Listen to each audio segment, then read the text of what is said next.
Hi everyone, welcome back to my channel. கிச்சனில் இருக்கிற மொத்த கரண்டிகளையும் ஆர்கனைஸ் பண்ணுறதுக்கு ஸ்டாண்டு செல்ஃப்னு எதுவுமே தேவையில்லை. காலியான ஒரே ஒரு ரீஃபில் பென் இருந்தால் போதும். அது எப்படின்றத வீடியோவில் டிப்ஸாக ஷேர் பண்ணியிருக்கேன். ஸோ வீடியோவை ஸ்கிப் பண்ணாமல் பாருங்கள். இது கூடவே டெய்லி லைஃப்க்கு தேவைப்படக்கூடிய முக்கியமான ஒரு சில டிப்ஸையும் சேர்த்தே ஷேர் பண்ணியிருக்கேன். ஸோ பார்க்குறதுக்கு முன்னாடி என்னுடைய சேனலை சப்ஸ்கிரைப் பண்ணாதவங்க மறக்காமல் சப்ஸ்கிரைப் பண்ணிக்கோங்க. கூடவே இருக்கிற பெல் ஐக்கனையும் கிளிக் பண்ணிக்கோங்க. அப்போ தான் நான் வீடியோஸ் போஸ்ட் பண்ணும்போது உங்களுக்கு நோட்டிஃபிகேஷன் வரும். நீங்களும் மிஸ் பண்ணாமல் பார்க்கலாம். ஃபர்ஸ்ட் டிப் என்னன்னு பார்க்கலாம். எவ்வளோ கான் இருந்தாலும் ரொம்ப ஈஸியாக குயிக்காக உரிக்கிறதுக்கு இந்த ஒரு சின்ன டிப்பை ஃபாலோ பண்ணிக்கோங்க. இதை உரிக்கிறதுக்கு ஒரு ஃபோக் ஸ்பூன் இருந்துச்சுன்னா எடுத்துக்கோங்க. அதை பேக் சைடில் திருப்பிட்டு கானுடைய பாட்டம் சைடில் இந்த மாதிரி உள்ளே விட்டுட்டு அப்படியே லைட்டாக நம்ம எடுத்தோம் அப்படின்னா அந்த ரோ ஃபுல்லாகவே ரொம்ப ஈஸியாக வந்துடும். கானெல்லாம் கையில் உரிச்சு எடுக்கிறோம் அப்படின்னா ஒன்று ஒன்றா உரிக்கிறதுக்கு அதிகமாக டைம் செலவாகும். அதே மாதிரி நெயில் கிட்டலாம் பார்த்திங்கன்னா கொஞ்சம் லைட்டாக பெயின் எடுக்கிற மாதிரி இருக்கும். இந்த மாதிரி ஃபோக் ஸ்பூன் யூஸ் பண்ணும்போது ஒரு ரோவை ஒரே டைமில் அப்படியே நம்ம குயிக்காக எடுத்துடலாம். ரொம்ப ஈஸியாக எவ்வளோ கான் இருந்தாலும் ரொம்ப ஈஸியாக உரிச்சு எடுத்துடலாம். அதே மாதிரி கானை வந்து நம்ம கையில் உரிக்கும் போது பாதிக்கு பாதி தான் வரும் இல்லையா? ஸோ இந்த மாதிரி உரிக்கும் போது நல்ல முழுசாக அப்படியே வரும். ஸோ இந்த டிப்பை வந்து ஃபாலோ பண்ணிக்கோங்க. ரொம்ப ரொம்ப ஈஸியாக யூஸ்ஃபுல்லாக இருக்கும். அதே போல் கானை வந்து வேக வைக்கும் போது இந்த மாதிரி கட் பண்ணிவிட்டு வேக வச்சு எடுத்துக்கோங்க. அப்போ நம்ம வந்து இந்த மாதிரி ஃபோக் ஸ்பூன் யூஸ் பண்ணி உரிக்கிறதுக்கும் நமக்கு ரொம்ப ஈஸியாக இருக்கும். இப்போ நான் உங்களுக்கு காட்டியிருக்கேன் பாருங்கள். ஒரே டைமில் அந்த ரோ ஃபுல்லாகவே ரொம்ப ஈஸியாக எடுத்துடலாம். ஸோ குயிக்காக உரிக்கிறதுக்கு இந்த டிப் வந்து ரொம்ப யூஸ்ஃபுல்லாக இருக்கும். கண்டிப்பாக ட்ரை பண்ணி பாருங்கள்.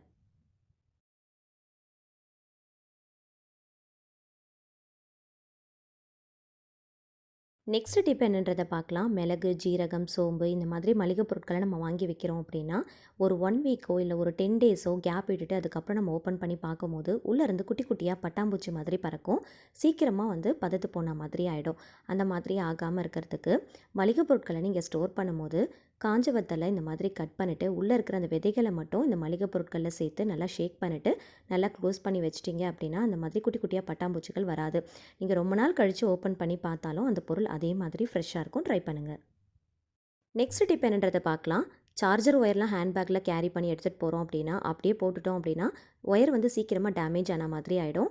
ஃபஸ்ட்டு வந்து ஒயரை இந்த மாதிரி நல்லா டபுள் சைடில் மடித்து எடுத்துக்கோங்க. அதுக்கப்புறமா ஜிக்ஸாக்காக மடிச்சுட்டு ப்ரெட்லாம் வாங்கும் போது டேக் கொடுப்பாங்க இல்லையா? ஸோ அந்த டேக்கை வந்து இந்த மாதிரி நம்ம டைட்டாக போட்டுட்டோம் அப்படின்னா ஒயர் வந்து பிரிஞ்சு வராமல் இருக்கும், டேமேஜ் ஆகாமல் இருக்கும், கேரி பண்ணுறதுக்கும் ரொம்ப ஈஸியாக இருக்கும். ஸோ கண்டிப்பாக ட்ரை பண்ணி பாருங்கள். நெக்ஸ்ட் டிப் என்னன்றதை பார்க்கலாம். ப்ரான்லாம் வாங்கி ஃப்ரீஸ் பண்ணி ஸ்டோர் பண்ணி யூஸ் பண்ண போகிறீங்க அப்படின்னா இந்த ஒரு சின்ன டிப்பை ஃபாலோ பண்ணிக்கோங்க. ப்ரானை நல்லா சுத்தமாக வாஷ் பண்ணிவிட்டு தண்ணி கொஞ்சம் கூட இல்லாத அளவுக்கு நல்லா பிழிஞ்சு எடுத்துக்கோங்க. கொஞ்சமாக மஞ்சத்தூள் சேர்த்து நல்லா மிக்ஸ் பண்ணிக்கோங்க. இந்த மாதிரி ஒரு சில்வர் டிஃபன் பாக்ஸில் போட்டு நல்லா டைட்டாக க்ளோஸ் பண்ணிவிட்டு ஃப்ரீஸ் பண்ணிங்க அப்படின்னா 10 டேஸ் வரைக்குமே நல்லா ஃப்ரெஷ்ஷாக இருக்கும். ஒரு சில பேர் மஞ்சத்தூள், உப்பு சேர்த்து நல்லா ஃப்ரை பண்ணிவிட்டு அதுக்கப்புறமா ஃப்ரீஸ் பண்ணி ஸ்டோர் பண்ணி வைப்பாங்க. அந்த மாதிரி பண்ணிங்க அப்படின்னா ரப்பர் மாதிரி ஆன மாதிரி இருக்கும், ஃப்ரெஷ்ஷாக இருக்காது. ஸோ இந்த மாதிரி ஸ்டோர் பண்ணி வச்சிங்க அப்படின்னா நல்லா ஃப்ரெஷ்ஷாக இருக்கும். சில்வர் டிஃபன் பாக்ஸில் ஸ்டோர் பண்ணி வைங்க. பிளாஸ்டிக் கண்டெய்னரில் ஸ்டோர் பண்ணாதீங்க. நெக்ஸ்ட் டிப் என்னன்றதை பார்க்கலாம். கல் சூடாக இருக்கும் போது, அதாவது தோசை, சப்பாத்தி எல்லாம் போட்டு முடிச்சதுக்கப்புறமா கல் வந்து சூடாக இருக்கும் இல்லையா? ஸோ அந்த மாதிரி டைமில் ஸ்டவ் ஆஃப் பண்ணதுக்கப்புறமா மிக்ஸி ஜாரை வந்து பின்பக்கமாக இந்த மாதிரி திருப்பி ஒரு 5 நிமிஷத்துக்கு அப்படியே வச்சிடலாம். ஏன் அப்படி வைக்கிறோம் அப்படின்னா மிக்ஸி ஜாரை நம்ம என்ன தான் வாஷ் பண்ணி காய வச்சு எடுத்து வச்சுருந்தாலும் பிளேடுக்கு அடியில் ஒரு விதமான ஈரத்தன்மை இருக்கும்.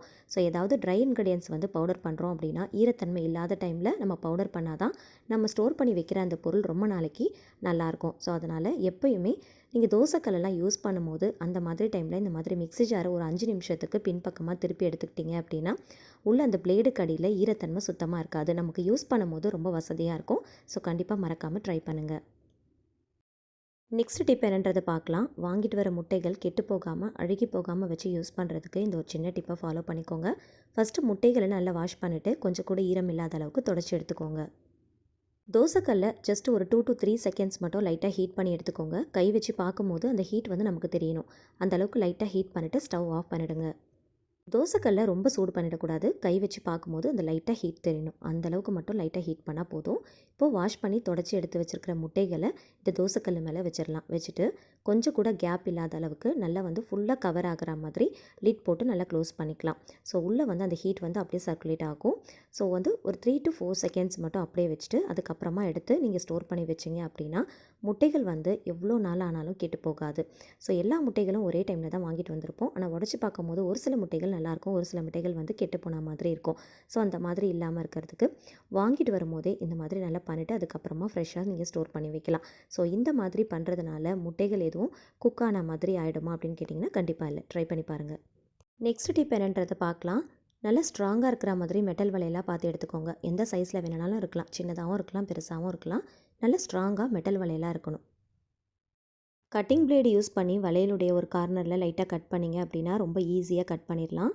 அதுக்கப்புறமா இந்த மாதிரி நல்லா வளைச்சி எடுத்துக்கோங்க. இது பார்க்குறதுக்கு எஸ் மாதிரியான ஷேப்பில் இருக்கணும். அந்த மாதிரி லைட்டாக வந்து வளைச்சி எடுத்துக்கோங்க. எத்தனை வளையல் வேணாலும் நீங்கள் யூஸ் பண்ணிக்கலாம். ஆனால் ஒரே ஷேப்பில் இருக்கிற மாதிரி எல்லா வளையலுமே சூஸ் பண்ணிக்கோங்க. எல்லாத்தையுமே இதே மாதிரி கட் பண்ணிவிட்டு எஸ் மாதிரியான ஷேப்பில் வளைச்சி எடுத்துக்கோங்க.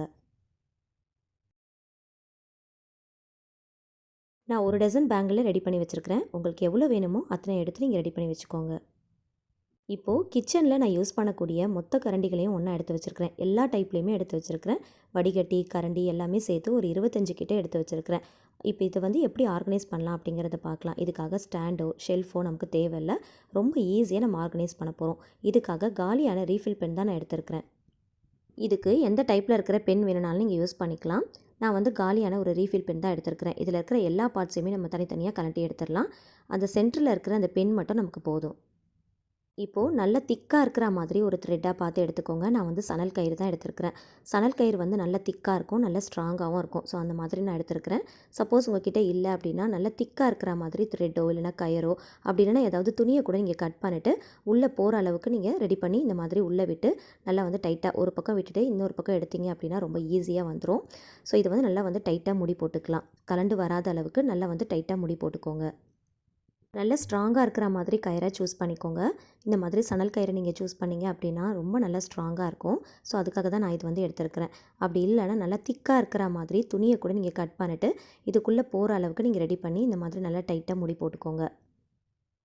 இந்த ரீஃபில் பெனில் சணல் கயிறை ரொம்ப ஈஸியாக கோர்த்து எடுத்துடலாம். அந்தளவுக்கு தான் இதோடைய பென்னுடைய கேப் வந்து இருக்கும். ஸோ இந்த மாதிரி ரெடி பண்ணி வச்சுக்கோங்க.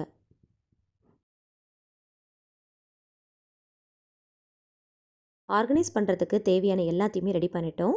ரீஃபில் பெனில் நம்ம ரெடி பண்ணி வச்சுருக்கிற அந்த எஸ் மாதிரியான பேங்கிள்ஸை வந்து இந்த மாதிரி மாட்டி விட்டுக்கோங்க.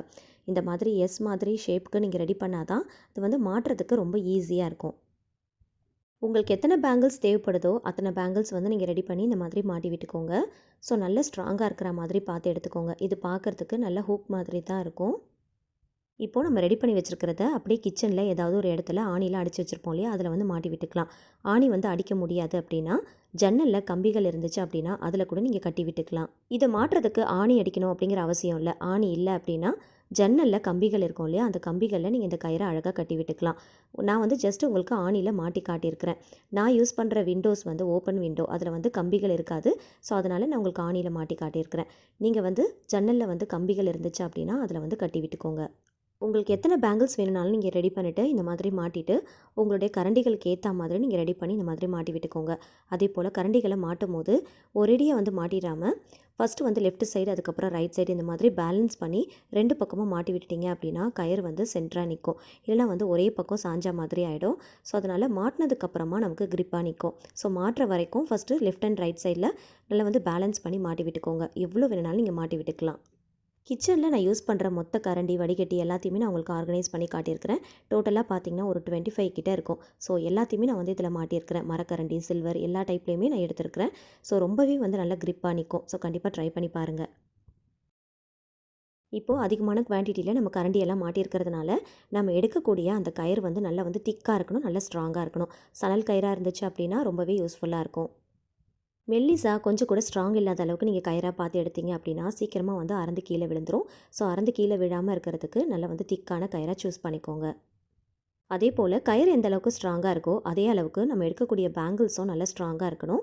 ஏன்னா வந்து நம்ம அதை ஹூக் மாதிரி வளைச்சிட்டு அதில் தான் நம்ம மாட்டி விட்டுருக்கோம் இல்லையா. ஸோ நல்லா வந்து திக்கான மெட்டல் பேங்கிளாக பார்த்து எடுத்துக்கோங்க. அது வந்து நல்லா வந்து ஸ்ட்ராங்காக இருக்கும், நல்ல கிரிப்பாக இருக்கும்.